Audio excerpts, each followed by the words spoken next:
Hello and welcome. This is a drink called how to make iced Pepsi green tea. First thing you gotta do is you put the ice cubes into this mug from this mini metal bowl.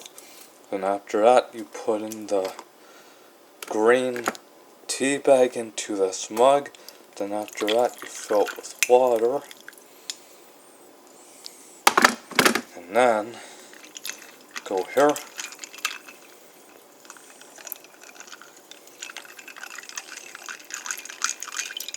And last but not least, you fill up this